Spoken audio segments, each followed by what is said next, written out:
Anarchists in Wonderland, The Topsy-Turvy World, by Peter Staudenmaier.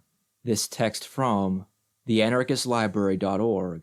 Throughout this thoroughly muddled dispute, the most consistently reasonable theorist for the post-left tendency has been Jason McQuinn, founding editor of Anarchy magazine. McQuinn's take on the post-left idea is essentially a recapitulation of the themes that have preoccupied him since the 1970s. The critique of ideology, the rejection of moralism, suspicion toward formal organization, and the liberatory power of individual desire. These are familiar topics for many anarchists today, and have also found significant resonance among non-anarchist sectors of various radical movements. There is much to be said about each of these notions in their specifically anarchist form, and McQuinn's latest essay, posted at the IAS website, offers ample opportunity to reflect on their implications for our praxis. What all this might have to do with rejecting the left as such, however, remains rather obscure. Indeed, many of the core ideas of post-leftism trace their genealogy to left traditions themselves. Their critique of organization, for example, is deeply indebted to the work of Jacques Camat. The insistence on linking subjective psychological factors with broader social forces is presaged in the thinking of Cornelius Castoriadis, and the whole reorientation toward domination as our central critical term was theorized by the Frankfurt School and by social ecology long before it gained currency in the pages of anarchy. Despite the provenance of many of its own fundamental principles, however, post-leftism adamantly rejects any accommodation with what it takes to be the left. This phrase itself seems to expand or contract to fit the circumstances. When post-left anarchists talk about leftists, sometimes they mean sectarian splinter groups and authoritarian demagogues, and sometimes they mean everybody from Bukharin to Bookchin. Many anarchists drawn to the post-left label appear to live in a world in which all leftists are Leninists, except when they're liberals, and where the left as a whole is an ominous iceberg of power worship threatening to sink a virtually Titanic-sized anarchist movement. Since I do not live in that world, I am frequently at a loss when asked to reply to the claims of post-leftism. In the world where I live, the left is an extraordinarily variegated continuum of conflicting participants and perspectives, not a monolithic entity that can be reduced to a few neat premises. And the anarchist movement is a relatively small but vitally important current within that broader continuum, a current that still has much to learn from other radical tendencies and social movements. But in the hope of sparking something like a coherent debate on these questions, I will once more venture down the rabbit hole and see what sense I can make of post-left theory in its myriad forms. McQuinn's latest essay begins on a promising note. He observes, accurately enough, that the void in the development of anarchist theory has yet to be filled by an adequate new formulation, and offers a post-left alternative as a way to address this gap. His conclusion strikes a conciliatory tone as well. There has been a long, most often honorable history of anarchist and left synthesis. This would seem to leave considerable room for critical engagement between anarchists and leftists. But this raises an obvious problem. Why are McQuinn's more judicious statements of the post-left position at odds with both the details of his own argument and the vehement declarations of so many other post-left anarchists?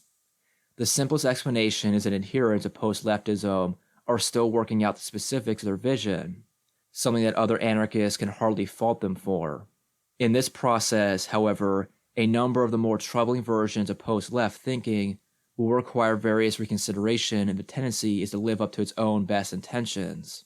And it is far from clear that McQuinn's current proposal is able to accommodate this much-needed reconsideration.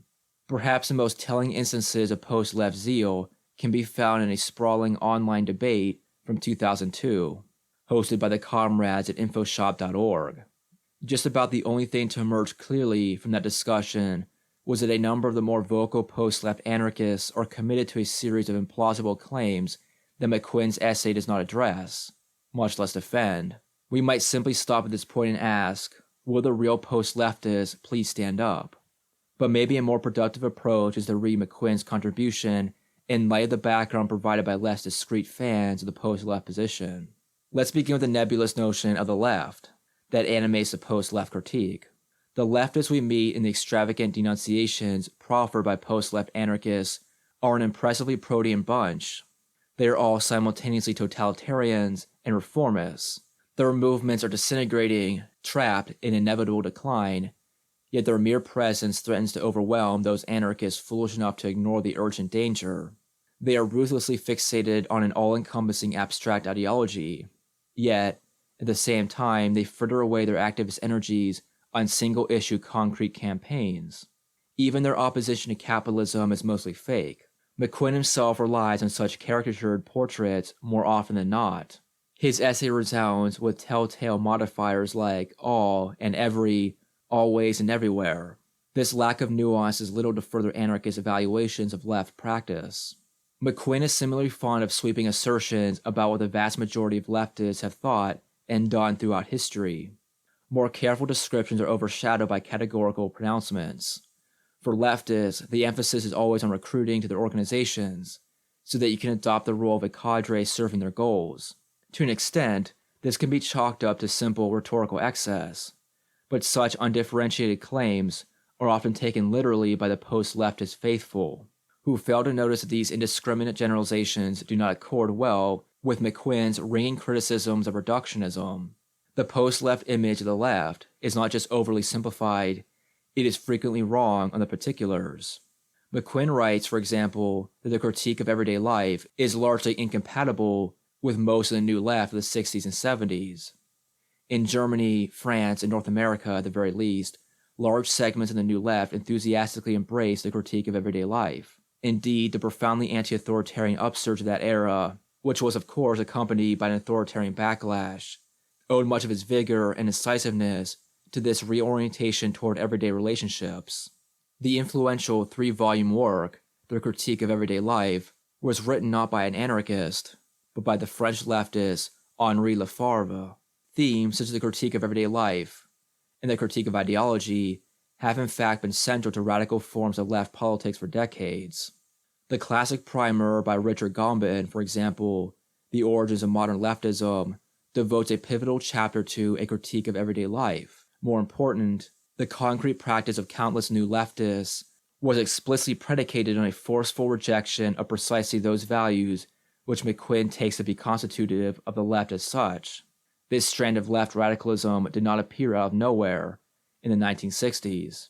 It has its roots in earlier figures such as Alexandra Kollontai or Wilhelm Reich, and found one of its most articulate spokespeople in Herbert Marcuse, whose work on the topic reached back to the 1930s. All these individuals were non-anarchist leftists. Similar points could be made with the critique of industrial technology, which McQuinn also takes to be essentially foreign to leftist thought. The actual history of the left includes numerous instances when such innovative critical approaches emerged to contest the conformism and repressiveness of the cadre model. There is no sensible reason to collapse this multifaceted record into a one-dimensional tale of leftist perfidy. Moreover, some leftists have been thoughtful and resolute allies of anarchism at crucial junctures in our history. Many anarchists learned about the Spanish Revolution through the superb account Homage to Catalonia, penned by George Orwell. Orwell was a leftist who fought side by side with other leftists and anarchists against both the right and the Stalinists in Spain. Today, one of the chief ways that inquisitive anarchists have easy access to the classics of our own tradition is through the work of leftists like Daniel Gurin. Selective memory will not help us make sense of the conflicted history of left interactions with anarchists. But the problem here goes beyond one-sided depictions of the left. Post-left anarchists also rely on a truncated conception of anarchism itself. McQuinn's essay is not immune to this tendency. At several points he insists that anarchism as a whole rests on an indelibly individual's foundation. If this were true, it would be difficult to explain the centuries-old internal struggles between individualist anarchists and social anarchists. Without recapitulating these debates here, suffice it to say that many contemporary anarchists reject McQuinn's contention that collectivism is inherently suspect, while individual self-theory is a source of liberation. His ill-considered invocations of sterner aside, McQuinn neglects the crucial dialectic between individual and collective that is a distinctive feature of social anarchist practice. Well, we can probably all agree with McQuinn's observation that, without the autonomous individual, any other level of autonomy is impossible. Post-leftists would do well to remember that the reverse is equally true. Without autonomous collectivities, individual autonomy is impossible. McQuinn's commitment to individualist assumptions leads him to misconstrue this fundamental relationship. Getting things more or less backwards, he writes that only free individuals can create a free, unalienated society, but free individuals do not drop out of the sky. They are themselves a product of free societies. This myopic insistence on individual autonomy comes back to haunt post-leftism when its more hyperbolic advocates take the floor. In the aforementioned InfoShop debates, several spokespeople for post-left positions emphatically declared their opposition to egalitarianism, hardly surprising in a tendency that takes its cues from Stirner and Nietzsche. And a number of them claim to reject social institutions per se, maintaining that all social structures of whatever sort are inherently oppressive. Forgetting the cultural context within which many US-based anarchists operate, some of these post-leftists carry the ideal of rugged individualism to the point of self-parody, declaring that, in the liberated future, nobody will ever have to associate with people they don't personally like. One of them summed up the post-left stance by saying simply, "I want to be left alone," free of all the annoying attachments of social life, without other people interjecting their own opinions or offering critical comments on each other's behavior. Though the promoters of these notions strenuously deny it, what this attitude amounts to is a rejection of the very possibility of communal existence. If all social structures are inherently oppressive, there is no point in trying to create a free society. If liberation and participatory social institutions aren't possible by definition, we can all stay home and read Foucault. It may seem trivial to state these matters so baldly, but sharing the world with other people means that sometimes we can't do exactly what we want. And sometimes we will indeed need to cooperate with people we don't like very much. The false promise of absolute individual autonomy is not simply an idle fantasy.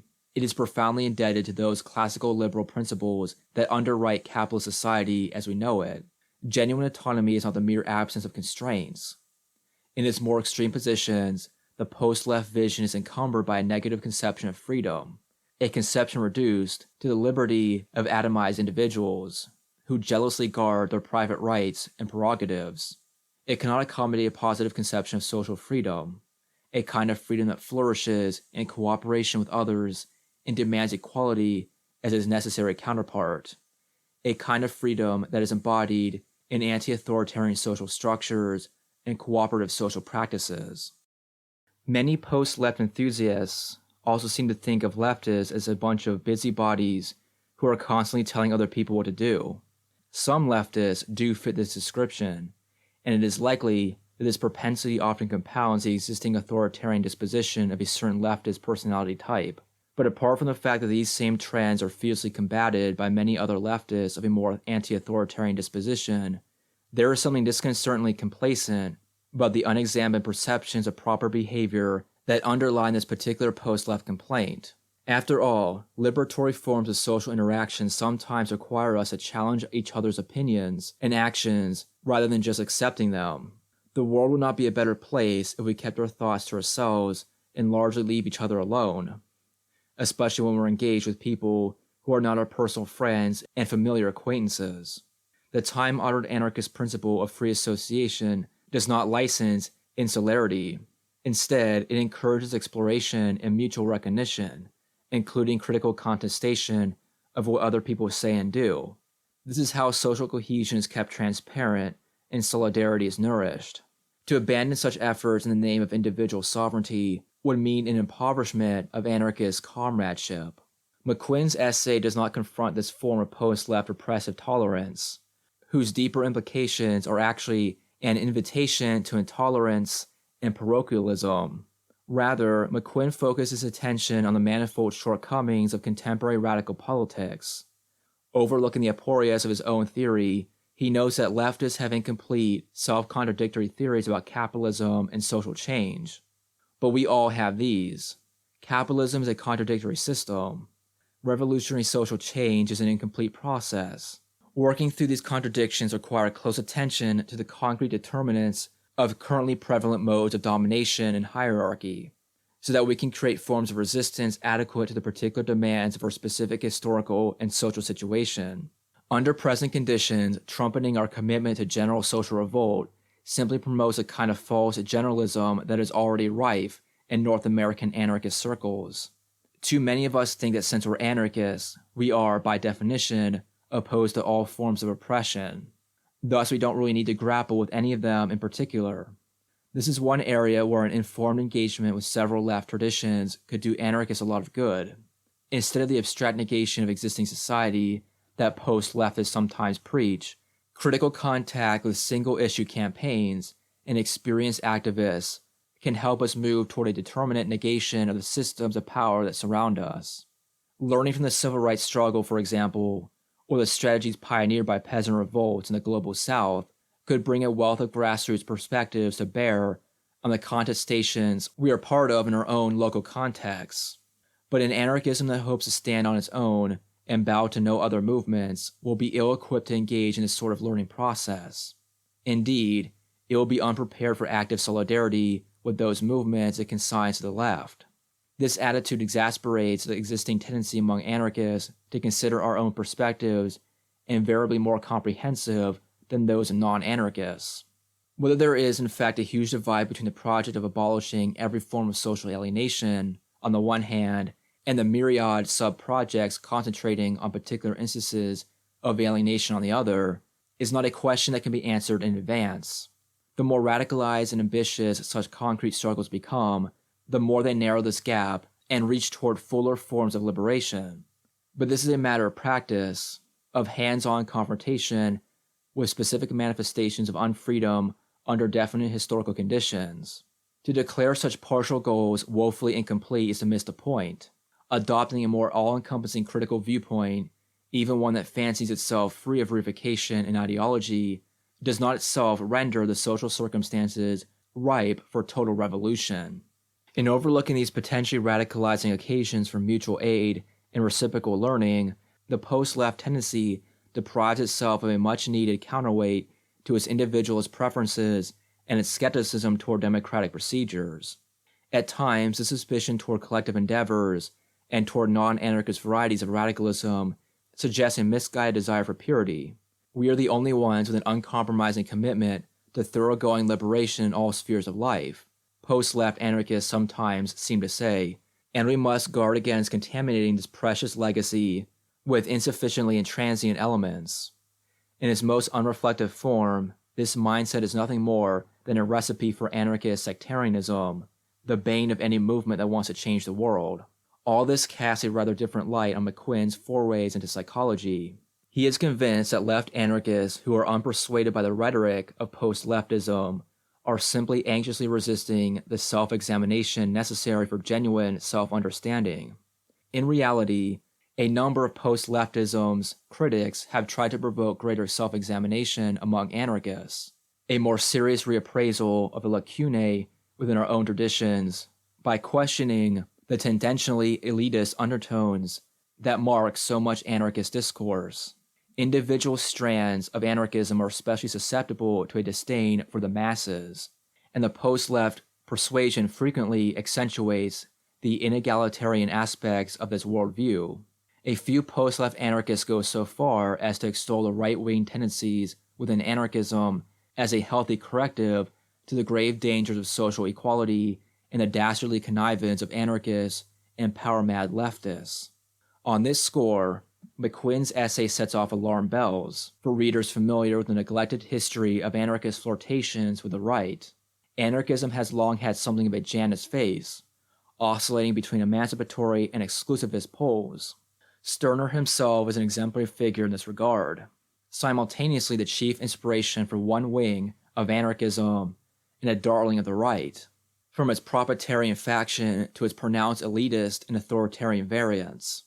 The problem here is not really that of an opening to the political right, as McQuinn anticipates, but rather the naive notion that anarchists can now, through force of will alone, walk through the looking glass into the promised land of neither left nor right. Post-left anarchists would do well to examine the history of this foolish slogan before adopting it into the repertoire. In its modern form, the phrase was popularized by the right wing of the German Greens, particularly the far-right authoritarian Herbert Gruhl, during the reactionary backlash of the early 1980s. But the roots of the neither left nor right idea go considerably further back. A version of this stance was popular within the nationalist and populist Völkisch movement in the Wilhelmine and Weimar Germany, and the pretense of offering a third way between left and right became one of the major selling points for European fascism. Anarchists have not always escaped this kind of political disorientation.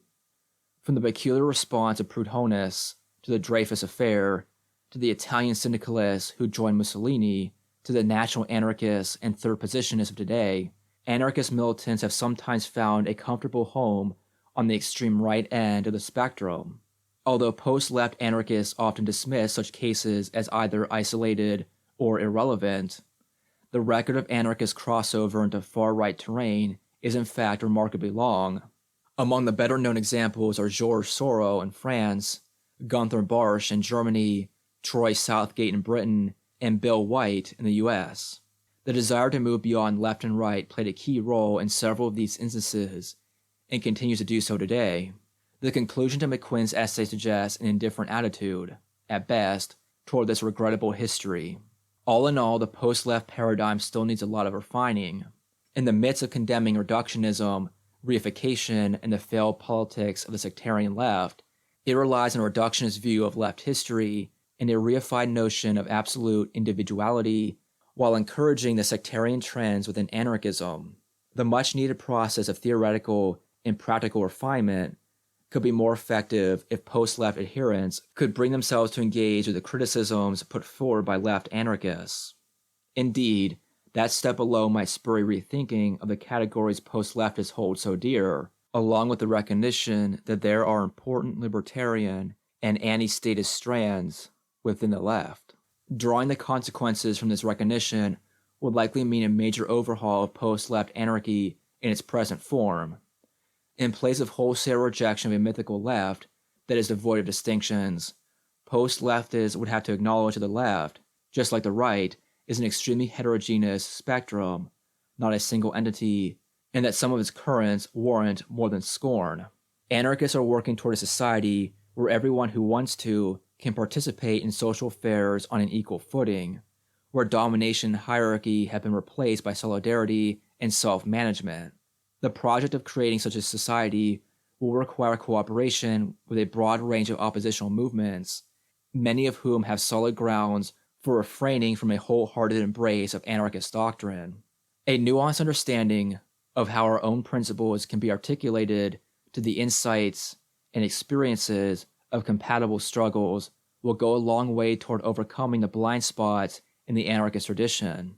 An anarchism that wishes to avoid reification and leave the mistakes of the past behind will take this lesson to heart.